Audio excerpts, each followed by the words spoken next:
আসসালামু আলাইকুম বন্ধুরা, সবাইকে আমার ইউটিউব চ্যানেলে স্বাগত জানাই। আজকে একটা গুরুত্বপূর্ণ আপডেট নিয়ে কথা বলবো।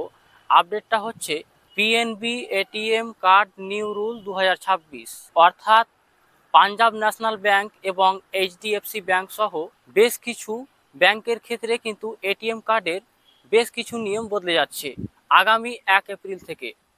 আগামী 1 এপ্রিল থেকে আপনি যদি এটিএম কার্ড বেশি ব্যবহার করেন, অতিরিক্ত এটিএম কার্ড ব্যবহার করলে আপনার অ্যাকাউন্ট থেকে কিন্তু এক্সট্রা টাকা কাটা যেতে পারে।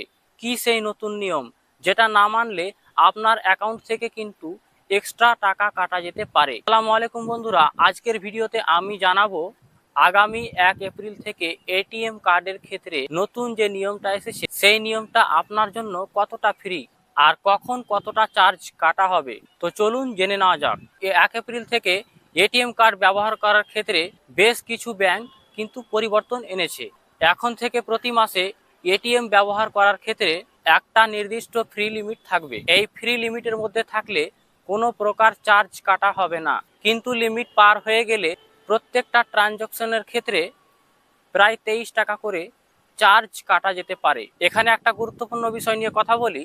শুধু টাকা তোলা নয়, ব্যালেন্স চেক, মিনি স্টেটমেন্ট সব কিছুর ক্ষেত্রেই ট্রানজ্যাকশন হিসেবে ধরা হবে। মানে আপনি যতবারই এটিএম কার্ড ব্যবহার করবেন সেটা আপনার ফ্রি লিমিট থেকে কাটা হবে।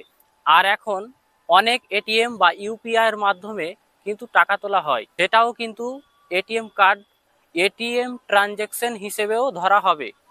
তো আজকের ভিডিওতে আমি কথা বলবো কিভাবে এই চার্জগুলো থেকে এড়িয়ে চলবেন।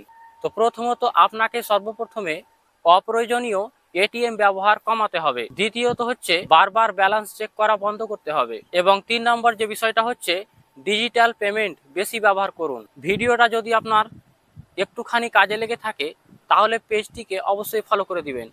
আর যদি ভিডিওটা ইউটিউব থেকে দেখে থাকেন তাহলে কিন্তু চ্যানেলটাকে সাবস্ক্রাইব করতে ভুলবেন না। ধন্যবাদ, দেখা হবে পরের ভিডিওতে।